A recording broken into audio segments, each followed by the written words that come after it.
Medicina kunai, medicina kunai, medicina kunai. Hello, my name is Louise, and I'm a young traveller from New Zealand. I learned about the spirit of Aya through a friend who I was volunteering with at a Danish retreat centre. For a long time, I had experienced a lot of difficult emotions, particularly fear, which had shown up as anxiety, low moods, a lot of physical pain and imbalance, and difficulty with intimacy and an overactive mind. Because of this, I've been quite proactive with therapy and had a lot of awareness surrounding my childhood and how my previous experiences had shaped my relationship with the world. But for a long time, I tightly bundled up all of the unease and pushed it to the depths of my being in order to maintain a calm and carefree exterior. I've been doing this for years, and the difference now was that with the therapy, I had gained awareness, and so it was becoming harder to suppress all the things that wanted to surface and to be processed somehow. So that's why ayahuasca, just the ayahuasca ceremony seemed like a good next move. Once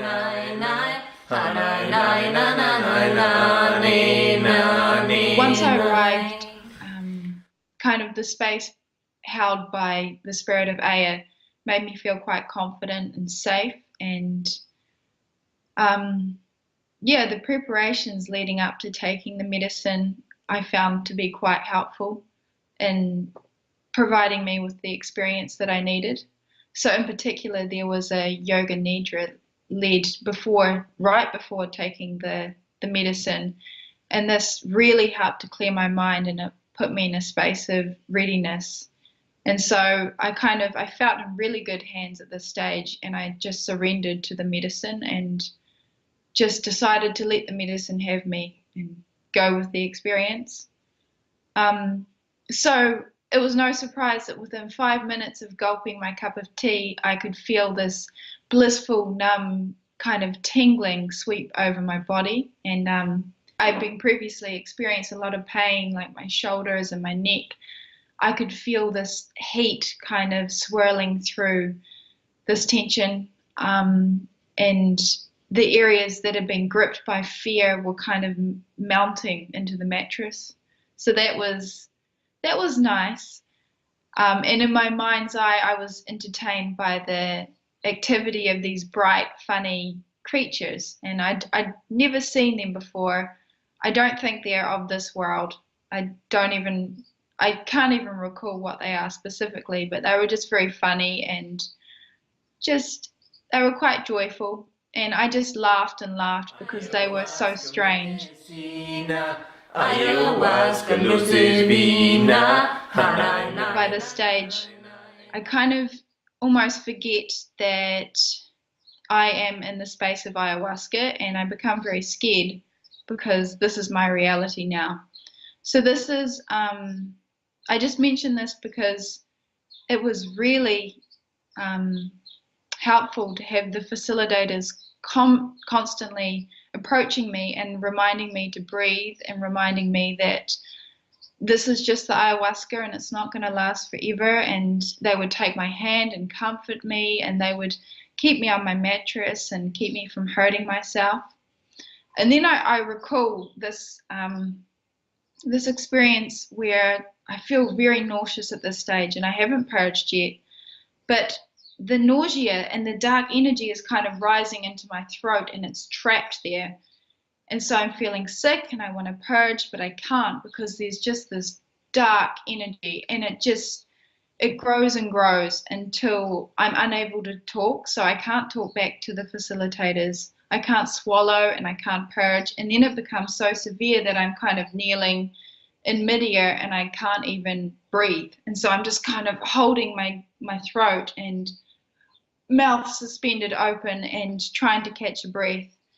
And this becomes quite scary. Just this sensation kind of expands and becomes more intense, and I think I'm going to die. because I can't breathe and the nausea is quite overwhelming. And so this was another important stage where the facilitators were really helpful because they approached me and they kind of changed the tune of the ikaro, and it's this forceful song that seems to leap down my throat and, unhook this blockage. And from there, I can just feel the energy becomes fluid, and I dive for my bucket and purge and purge and purge, and it kind of goes everywhere. They're always there to help you when you need that help. You're never kind of on your own. And then I also recall following this, continuing to be quite violent and wanting to pull my hair out and bashing my head against the wall and crawling to the edge of my mattress and even trying to, go visit other participants. And so they were always there to keep me safe and just to remind me to breathe and just to not hurt myself.